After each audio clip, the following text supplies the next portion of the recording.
안녕하세요. 많은 구독자분께 제 사연을 들려드리고 싶었지만 시작이 어려워서 늘 미루다 드디어 들려드리게 되었습니다. 저는 결혼하고 겪은 제 시모와 남편에 관한 얘기를 해보려고 해요. 30대 초반에 지인의 소개로 만나게 된 남편은 처음부터 조금 부담스러웠습니다. 제가 너무 좋다면서 흔히 말하는 하늘의 별이라도 따줄 기세였죠. 사실 전혀 제 스타일이 아니라서 난감했습니다. 외적인 모습도 성격도 어느 것 하나 제 스타일이 아니었지만 그저 진실한 마음 하나만 보고 남편과 연애를 하게 되었죠. 연애를 본격적으로 시작하고서 남편은 세상을 다 얻은 것 같다는 표현을 제게 자주 했어요. 저희가 만난 나이대가 결혼을 생각할 시기라서 그런지 남편과 결혼을 더 생각하게 되었습니다. 남편은 언제나 제가 원하는 걸 해주려고 노력했어요. 제가 이렇게 할까? 라고 물으면 무조건 좋아 라고 답하는 사람이었습니다. 어떻게 보면 매력이 없고 조금 심심한 연애이기도 했지만 결혼 상대로는 딱이었죠. 늘 이렇게 배려해주고 저를 위해주는 남편 덕분에 연애하면서 싸운 적도 거의 없었습니다.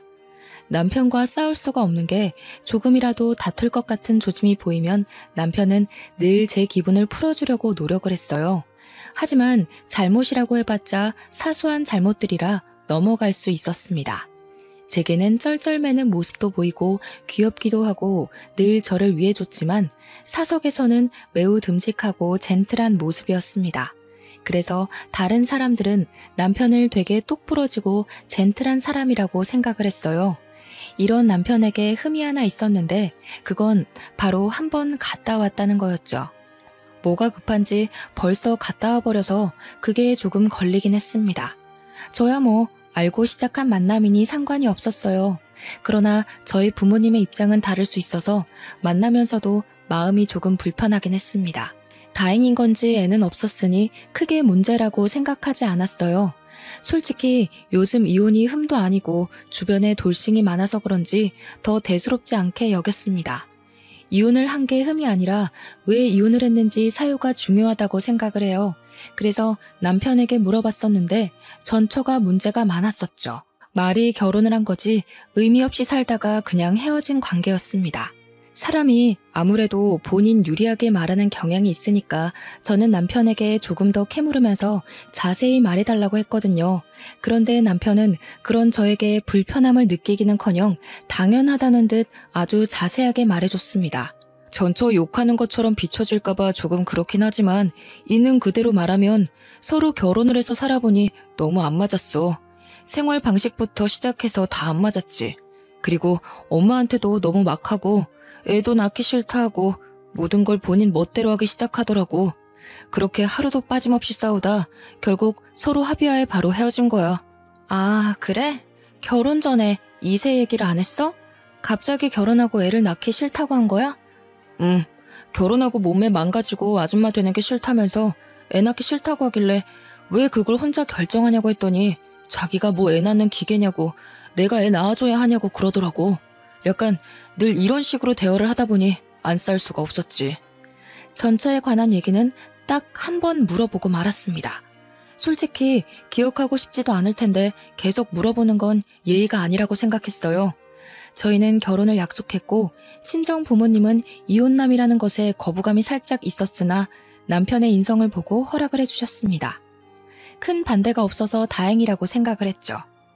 예비시댁엔 시모와 형님만 계셨는데 형님은 이미 애를 둘이나 키우고 계셔서 정신이 없었어요. 형님은 저를 보고는 그저 잘만 살아달라고 하시면서 두 손을 꼭 잡아주셨습니다. 시댁 분위기도 마치 남편처럼 참 좋고 따뜻하다고 느꼈어요. 결혼 후 신혼여행을 바로 갔는데 저희는 10일을 갔습니다. 신경 쓸 게 많아서 힘들었던 결혼을 드디어 끝냈다는 생각에 홀가분했고 한편으로는 이제 정말 유부녀가 되었구나를 실감했죠. 지겨운 일상에서 벗어난 신혼여행은 그저 행복 그 자체였습니다. 그런데 충격적인 일들이 벌어지기 시작했어요. 남편이 자꾸 핸드폰을 붙들고 누군가랑 통화하면서 시간을 오래 보내는 겁니다. 짜놓은 일정이 있으니 움직여야 하는데 대체 누구랑 저렇게 통화를 하는 거지 싶었죠.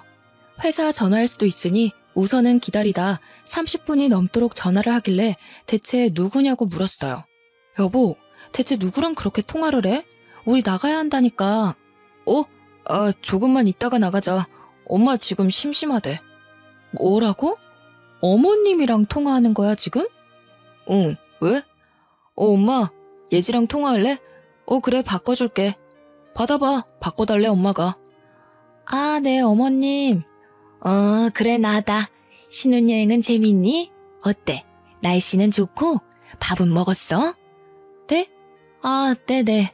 날씨도 좋고 밥도 잘 먹었어요. 어머님은 식사하셨어요? 아니, 안 먹었다. 아들 장가 보내고 나니까 허전해서 그런가 입맛도 없고 기분도 내내 울적하네. 아유, 어머님, 저희가 자주 놀러 갈게요. 놀러 오는 거랑 같이 사는 거랑은 다르지. 준호나 다시 바꿔줘. 시모가 심심하다고 30분을 넘도록 통화한 남편은 그 이후에도 30분을 넘겨 결국 1시간을 넘도록 통화를 했습니다. 다른 것도 아니라 심심하다고 일정까지 미루고 통화만 붙들고 있는 게 상식적으로 맞나 싶었죠. 열이 잔뜩 받아 있는데 이제 와서 안 나가냐고 왜 누워있냐는 남편이었습니다. 싸우기 싫었는데 말이 곱게 나가지 않았고 저는 확 질러버렸어요. 여보, 우리 지금 신혼여행 온 거잖아. 일정도 다 미리 짜뒀고. 근데 어머님께서 심심하다고 1시간을 넘도록 통화만 하고 있는 걸 내가 어떻게 이해해야 해? 그럼 조금 있다가 또 전화하셔서 심심하다고 하시면 또 할 거야? 여보가 그건 이해해줘야지. 다른 것도 아니라 엄마 일인데. 나랑 같이 살다가 이제 혼자 사니까 얼마나 외롭겠어. 그렇다고 신혼여행 중에 엄마랑 계속 통화만 하고 있는 게 맞아? 내가 지금만 말하는 게 아니잖아. 어제도 정신없이 이동하고 있는데 계속 어머님이랑 통화했고, 우리 그거 바다 보러 가서도 나랑 얘기하는 게 아니라 예쁘다고 영상통화 걸어서 어머님 보여줬고, 밥 먹을 때도 영상통화 걸어서 어머님 보여줬잖아. 그거야. 같이 못 온 게 아쉬우니까 그렇게라도 보여드리고 싶은 거지. 그럼 그냥 어머님이랑 둘이 오지. 나랑 뭐 하러 왔냐고. 난 무슨 죄야? 나도 내 돈 내고 내 시간 써가면서 온 신혼여행인데 왜 당신이랑 어머님 그 애틋함에 밀려서 아무것도 못하고 내내 눈치만 보고 있어야 하는데? 당신 너무 이기적이다. 나 조금 실망했어. 내가 당신 진짜 사랑하고 다 좋아하지만 엄마에 대해 이해 못하는 건 너무 싫어. 이건 앞으로 살면서도 조심해줘. 내가 조심하라고? 당신이 조심해야지. 적당히 해. 마마보이야 뭐야 진짜. 결국 남편이랑 신혼여행 2일차 만에 대판 싸웠습니다. 오죽 열받았으면 한 곳에 있는 것도 싫은 거예요. 그래서 혼자 나가서 술을 마시다가 근처 호텔을 잡아서 따로 자버렸죠. 원래 남편이라면 난리가 나서 저를 찾아야 했지만 잡은 물고기가 돼버린 저를 안 찾더라고요. 무심코 마마보이냐고 말을 했는데 혼자서 내내 생각해보니 정말 마마보이인가 싶었습니다. 생각할수록 맞는 것 같았지만 아니라고 믿고 싶었죠. 연애 기간을 포함해서 이렇게까지 싸운 게 처음이라 제대로 싸우고 싶었어요. 어중간하게 풀리기도 싫었기에 저는 다음날 씩씩하게 홀로 여행을 했습니다. 남편에게 중간마다 전화가 왔지만 받지 않았죠. 그런데 갑자기 시모에게 전화가 오는 거예요. 딱 그걸 보고 느낌이 싸한 게 남편이 고자질했구나 싶었습니다. 시모 전화까지 안 받을 수는 없으니까 조심히 시모 전화를 받았어요. 받자마자 고함을 치는 시모 목소리에 깜짝 놀랐습니다. 너 지금 뭐 하는 거니? 애미랑 아들이 전화하는 걸 질투해서 지금 성질을 부리니? 그럴 거면 돌아오지 거기서 뭐 하는 거야? 당장 돌아와. 어머님, 질투라니요. 그런 적 없어요. 그리고 이건 저희 부부 일이니 저희가 알아서 할게요. 부부 일이고 나발이고 내 아들이 힘들어하는 건 나 못 본다. 군소리 말고 당장 돌아와. 어머님이 제 입장에서 생각을 해보세요. 이게 어떻게 질투겠어요?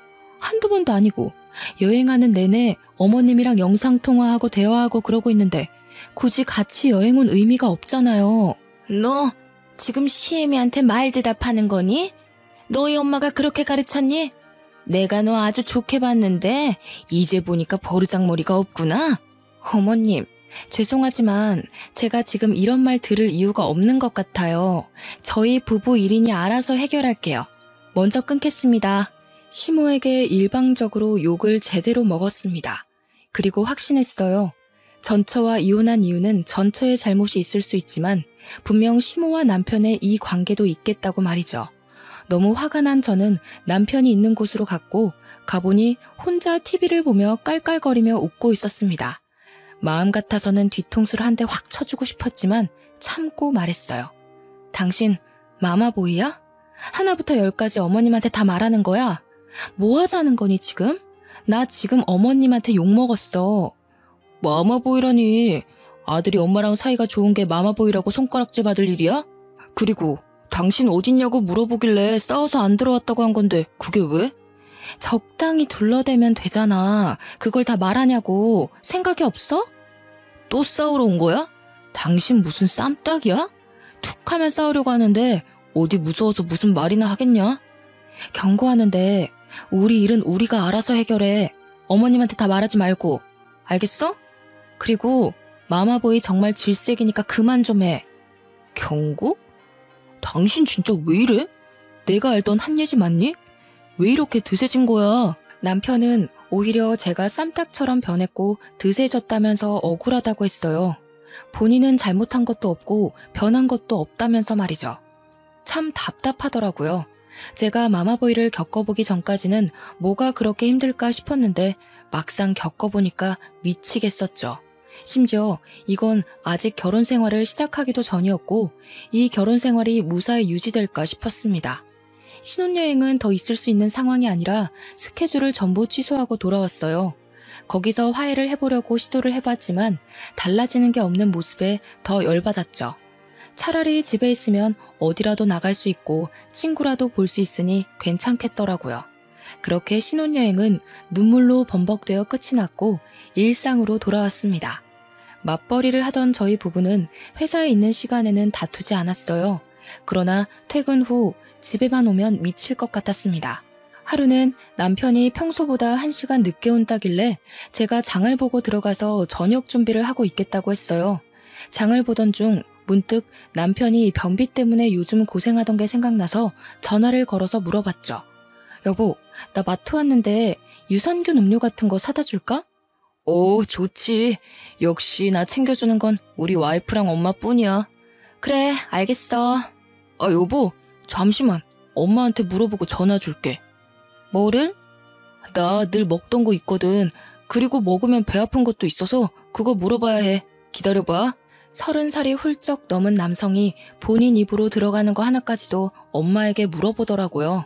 유산균 음료를 사려고 들었다가 순간 또 분노해서 그냥 안 샀습니다. 한참 후에 전화가 왔는데 본인이 늘 먹던 거는 이거고 먹으면 배 아프던 건 이거니까 피해서 사야 한다면서 알아두라고 하더군요. 너무 기분이 안 좋아서 말해준 음료가 매장에 없어서 안 사간다고 보내고 말았습니다.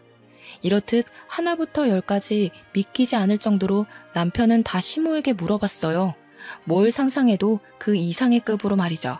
제가 진짜 제일 황당하고 웃겼던 건 남편이랑 쇼핑을 하러 갔는데 본인이 신발 2개 중 뭘 살지를 한참 망설이는 겁니다. 물론 그럴 수 있죠. 그래서 제가 말을 했어요. 여보, 평소 옷 입는 스타일에는 왼쪽 게 더 좋을 것 같은데? 오른쪽 거는 매일 신기에는 조금 부담스럽잖아. 나도 그렇게 생각은 하는데 뭔가 오른쪽 운동화처럼 포인트가 될 것 같은 운동화는 없어서 이번 기회에 사볼까 했지. 그럼 오른쪽 운동화로 해. 네, 고객님. 평범한 운동화가 많으신 거면 오른쪽 운동화 하나 있으면 좋으실 거예요. 잠시만요. 여보세요? 엄마 바빠? 나 지금 운동화 사러 왔는데 너무 못 골라서 전화했어. 영상통화할게. 기다려봐. 여보, 여기서 영상통화를 하면 스피커로 다 들리지. 민폐야. 작게 얘기하면 괜찮아. 엄마, 이거 2개 중에 어떤 걸 살까? 왼쪽 운동화 비슷한 건 많고 오른쪽 운동화 같은 거는 없어서 이번에는 오른쪽을 도전할까 싶은데 엄마 생각은 어때?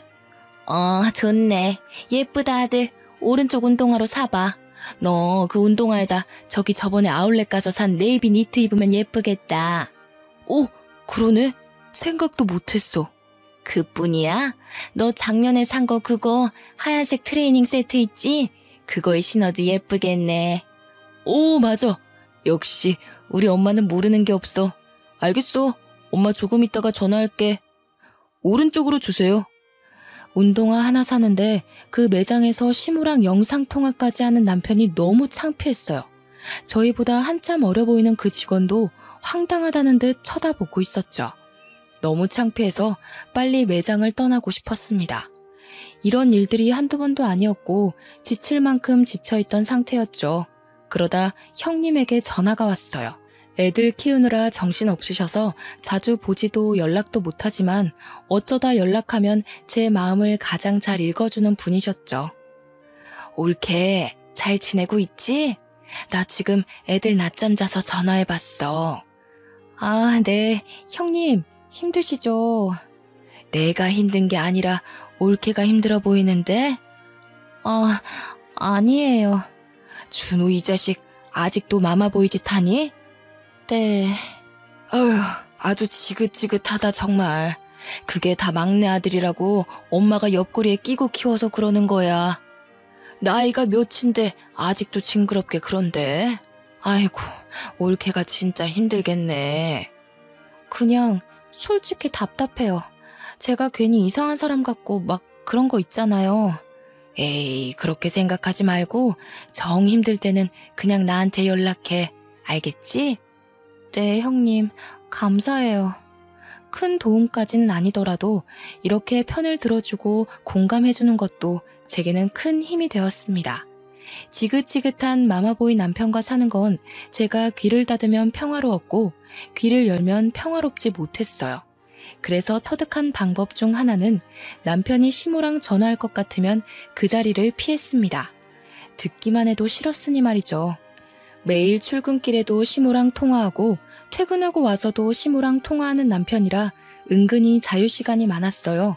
그렇게 장점을 찾으려고 노력했습니다. 안 그러면 제가 너무 서운하더라고요. 이날은 남편이 회식이 있어서 늦게 들어온다고 했고 오랜만에 저만의 시간을 누릴 수 있다는 생각에 너무 설레더라고요. 다 필요 없고 족발에 소주 한 잔이 먹고 싶어서 배달로 족발을 주문해 놓고 집으로 출발했죠. 그런데 현관문을 열었더니 TV 소리가 크게 들리길래 남편이 안 끄고 나갔나 싶었는데 불을 딱 켜는 순간 비명을 질렀습니다. 글쎄, 소파에 시모가 자고 있는 거예요. 거기다 거실 테이블에는 시모가 먹고 안 치운 밥과 군것질한 흔적들이 한가득 있었죠. 어머님께서 여기 왜... 아니, 여기 어떻게 계시는 거예요? 연락도 없이 오셨어요? 내가 내 아들 집에 오는데 네 허락받고 와야 되냐? 아니, 여길 어떻게 들어오셨냐고요? 뭘 어떻게 들어와? 비밀번호 치고 들어왔지. 예, 내가 와서 세탁기도 돌리고 건조기도 돌렸어. 이제 여기 있는 빨래는 네가 개기만 하면 끝이야. 고맙지? 이런 시애미가 어딨어. 아, 근데 너 속옷 좀 바꿔야겠더라. 젊은 애가 속옷이 왜 이렇게 심심하니? 너 그렇게 심심한 속옷만 입으면 남자들 금방 실증나서 바람핀다. 어머님, 그런 걸 왜 하세요? 제 속옷은 또 왜 보세요? 내가 보려고 봤니? 빨래하다 보니 보인 거지. 아무튼 새겨들어라. 속옷 그렇게 심심한 것만 입으면 남편 바람난다. 시모는 놀라지도 않고 뻔뻔하게 저렇게 말했는데 너무 화가 났어요. 어떤 시모가 며느리 속옷을 보면서 심심하네 뭐네 판단을 합니까? 수치스럽다 못해서 폭발할 것 같았지만 입술을 깨물면서 참았습니다. 심지어 세탁기와 건조기는 그냥 알아서 돌아가는 것들인데 그거 좀 했다고 저희 집 와서 힘들었다면서 생색을 냈죠. 오히려 시모가 어지른 것들을 치우느라 제가 고생했거든요. 열받아 있던 찰나에 문득 제가 시킨 족발이 생각나서 시모를 급하게 보내야겠다 싶었습니다. 시모랑 이 기분으로 같이 족발까지 먹고 싶지는 않았거든요. 어머님, 오늘 이 사람 회식이라 늦게 오거든요. 어머님도 더 늦기 전에 집 가는 게 좋을 것 같아요. 어머, 나 오늘 자고 가기로 했는데 우리 아들이 너한테 말 안 했니? 네? 전 못 들었는데. 우리 아들이 여기까지 와서 힘들게 가지 말고 자고 가라고 해서 그러기로 했어. 배고파 죽겠으니까 저녁이나 차려봐 얼른. 시모가 비밀번호를 누르고 들어와 있는 것도 기가 찰 노릇인데 자고 간다는 말에 웃음이 나왔어요. 이 모든 걸 제게 언급도 안 한 남편을 가만두지 않겠다고 다짐했죠. 결국 이날 시모와 족발을 먹었고 술은 마시지 않았습니다. 대충 먹고 치워버렸고 저는 먼저 잠자리에 들겠다며 안방으로 들어가서 문을 닫아버렸죠. 살면서 이렇게 과하게 스트레스를 받았던 적이 있나 싶을 정도로 힘들었어요. 심지어는 스트레스가 과해서 두통이 생겼습니다. 안 그래도 잔뜩 열이 받아 있었는데 과음한 남편은 노래를 부르면서 온 집안에 불을 다 켜고 저랑 시모를 부르며 난리를 쳤죠. 그 장단에 맞춰 같이 노래를 부르는 시모를 말리고 또 말렸지만 이들은 멈추질 않았습니다. 그 새벽에 그렇게 시끄럽게 노래를 부르면 당연히 아래층에서 올라오겠죠. 아니나 다를까 이웃의 신고로 경찰까지 왔어요. 이게 다른 집에서는 싸우는 소리로 들렸다고 합니다. 고개 숙여 정말 죄송하다고 말씀드리고 남편을 끌고 안방으로 와서 바닥에 내팽겨쳤어요. 시모를 보내고 주말 아침부터 대판 싸웠어요. 당신 나랑 결혼 왜 했어? 어? 그걸 갑자기 왜 물어봐? 진심으로 궁금해서 물어보는 거야. 내가 당신 엄청 사랑하잖아. 그러니까 결혼했지. 그걸 왜 물어봐 갑자기. 넌 사랑하는 사람을 이렇게 고통스럽게 해? 어머님께서 오시면 오신다고 나한테 말을 했어야지. 여기가 당신 혼자 사는 집이야? 반대로 생각해봐. 퇴근하고 왔는데 우리 엄마가 소파에 누워있어. 그럼 얼마나 황당하겠어? 그건 엄마가 보고 싶다고 온다고 하셨는데 내가 회식이라서 못 본다고. 그럼 그냥 주무시고 계시라고 한 거지. 제발 무슨 말 좀 하면 들어. 핑계 좀 대지 말고. 그 핑계도 지긋지긋하다고. 알아? 있잖아. 나 이렇게는 못 살겠어. 이러다 내가 죽을 것 같다고. 매일 싸우는 것도 지겹고 숨 막혀 죽을 것 같아.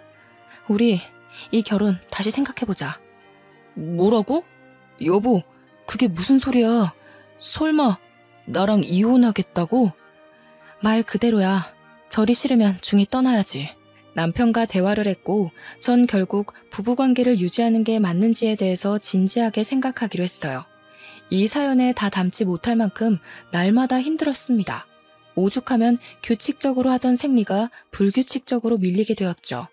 난생 처음 겪는 일이라 처음에는 당황했는데 이번에도 스트레스 때문에 밀렸구나 싶어서 대수롭지 않게 생각을 했어요. 그런데 뭔가 몸이 나른한 게 느낌이 평소랑 달랐습니다. 불안한 마음에 혹시나 싶어 임신 테스트기를 해봤죠. 그랬더니 2줄이 나왔습니다. 병원을 갔는데 임신이 맞다고 했습니다. 한동안 남편과 내내 사이가 좋지 않았지만 아이가 생기고 아이를 키우다 보면 조금은 달라지지 않을까 내심 기대를 했습니다. 여보, 이거 봐볼래? 이게 뭐야? 뭐긴 뭐야, 우리 아기지. 나 임신했는데 아직은 초기라 조심하래.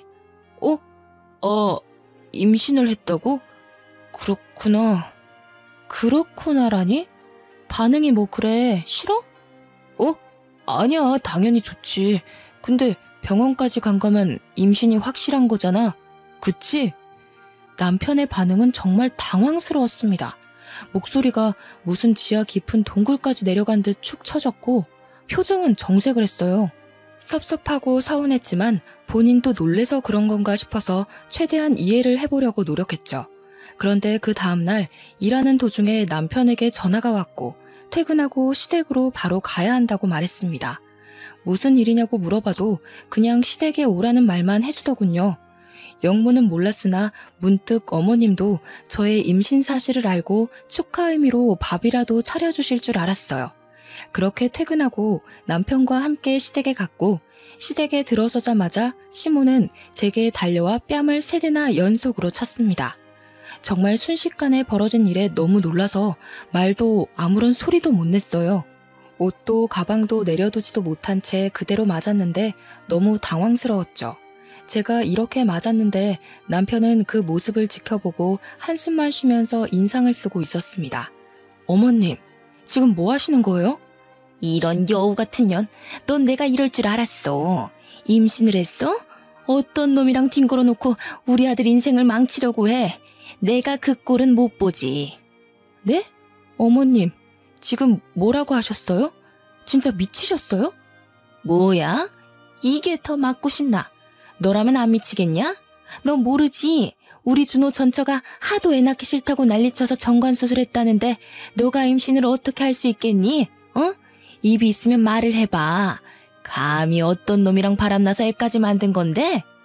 시모는 이 말이 끝나기 무섭게 또 제 머리채를 잡고 사정없이 흔들었고 저는 순간 촉이라서 꼭 조심해야 한다는 그 말이 떠올라서 필사적으로 배를 보호했어요. 아무리 말하고 보호해도 시모가 멈추지 않아서 결국 밀어버렸습니다. 그리고 저도 너무 억울하고 분해서 이성을 잃은 상태로 오열하며 말했어요. 어머님, 지금 저한테 이렇게 하신 거 후회하실 거예요. 제가 바람이 나긴 누구랑 나요. 저는 단 한 번도 다른 남자랑 자본 적 없고 당연히 이 아이는 준호 씨 아이라고요. 앞뒤 상황 파악도 안 하고 막무가내로 불륜녀로 몰아서 임신한 며느리를 폭행하는 게 맞으세요? 당신도 지금 내 말 못 믿는 거야. 그래서 임신했다고 했을 때 그런 반응 보였니? 입 못 다물어? 준호야, 상대하지 마. 저런 불려시 같은 것들은 상대해주면 안 돼. 저 아니라고요. 바람 핀 적 없고 당연히 준호 씨 애라고요. 예지야, 추하다. 그만해라. 내가 아무리 너를 사랑해서 바보같이 굴었어도 딴 남자애까지 키워줄 호구는 아니야. 조용히 이혼하자. 나는 다 적었으니까 너만 적어서 제출하고 합의 이혼하는 걸로 하자. 제게 합의 이혼서를 들이미는 남편의 뺨을 똑같이 세대 쳐주고 말했어요. 너 두고 보자. 후회하지 마. 난 분명히 아니라고 말했어. 나한테 끝까지 마마보이 짓 한 거 후회할 거야. 그리고 당신 무식한 게 다가 아니야. 어디 감히 임산부를 때려? 미친 것들. 전 그렇게 말하고 바들바들 떨리는 몸으로 시댁에서 나왔습니다. 억울함과 분노에 한참 시간이 지나도 떨리는 몸은 진정되지 않았어요. 눈물로 밤을 지새웠고 날이 밝자마자 전 산부인과를 가서 물어봤습니다. 남편이 5년 전쯤에 정관수술했는데 임신이 가능할 수 있냐고 말이죠. 저 선생님, 저희 남편이 5년 전쯤에 정관수술을 했는데 자연임신이 가능한가요? 혹시 이런 사례도 있나요? 네, 그럼요. 물론 희박하지만 충분히 가능해요.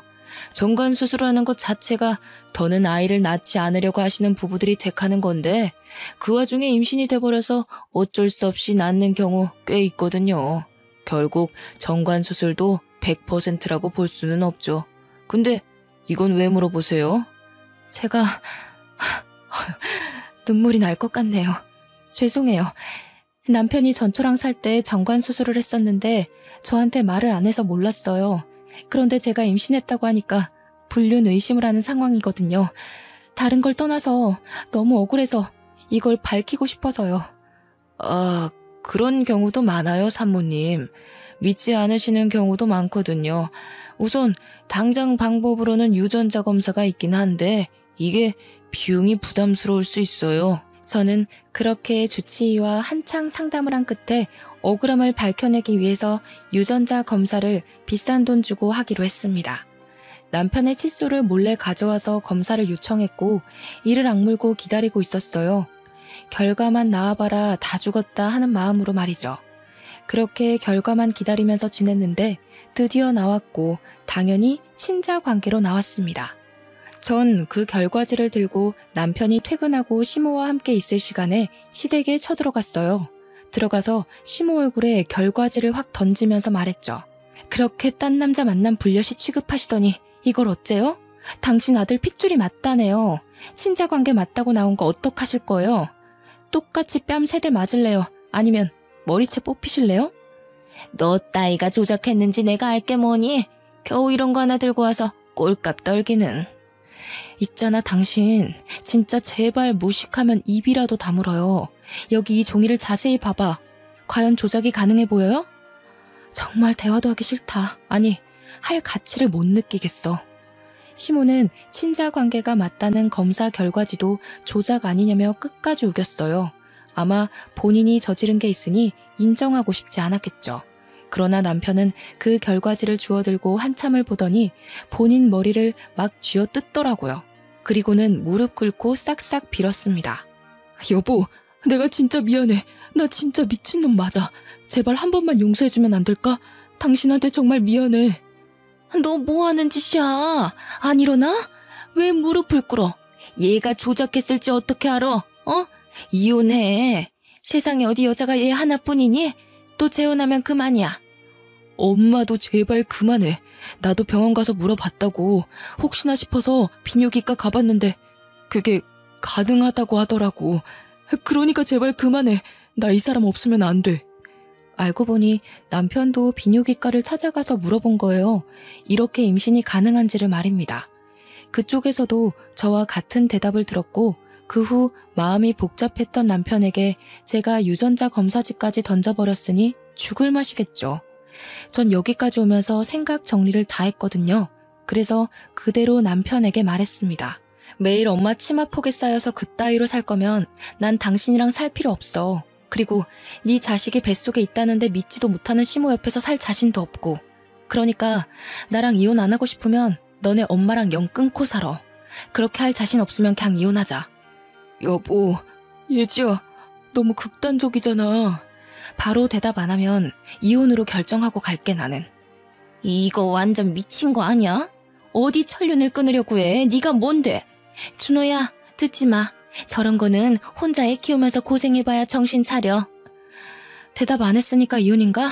그럼 당신도 어머님 아니니까 그냥 아줌마라고 할게요. 저기 아줌마, 나이 좀 곱게 드세요. 추하니까. 툭하면 아들. 아 진짜 못 들어주겠어요. 이마에 손가락 툭 밀면서 말했더니 화난 시모가 난리를 쳤고 그 와중에 남편은 시모를 부축하려고 했죠. 더는 시간 끌 것도 없고 전 더 완강하게 말했습니다. 김준호, 너희 엄마 몸에 손대기만 해봐. 난 바로 이혼이야. 대답이나 해. 엄마, 미안해. 근데 나는 예지랑도 못 헤어지고 아기도 포기 못해. 엄마가 이번엔 정도가 지나쳤어. 이번 일은 이 사람이 엄마 신고하면 처벌도 받을 수 있는 문제라고. 준호야, 너 그렇게 가버리면 엄마 못 살아. 알잖아. 엄마한테는 너 하나뿐이야. 진정하고 엄마랑 얘기를 해보자. 응? 아니야, 엄마. 우리가 다른 모자지간에 비해 특별한 건 사실이잖아. 우리도 서로 거리를 두면서 서로 생각해볼 필요가 있을 것 같아. 그리고 나도 이번에 엄마한테 실망해서 보고 싶지 않아. 아, 안 돼. 가지마, 준호야. 시모는 울부짖다 못해 고함을 질렀지만 남편은 제 손을 잡고 뒤를 돌아보지도 않은 채 나왔어요. 저는 남편에게 물었습니다. 한순간에 오기로 선택한 거면 지금이라도 포기해도 좋아. 난 미안하지만 당신 엄마가 너무 싫어. 그렇게 무식하게 무작정 손부터 올리는 모습에 난 오만 정이 다 떨어졌거든. 그건 용서받을 수 없는 일이야. 내가 제일 잘 알지, 지켜봤으니까. 심지어 말리지도 않았던 나도 방관자고 잘못이야. 정말 미안해, 여보. 미안하다는 말밖에 할 말이 없네. 제발 싸우지 말고 잘 살아보자. 그러려고 결혼했던 거잖아. 나 신혼여행 때부터 지금까지 제대로 웃어본 적이 없어. 맞아.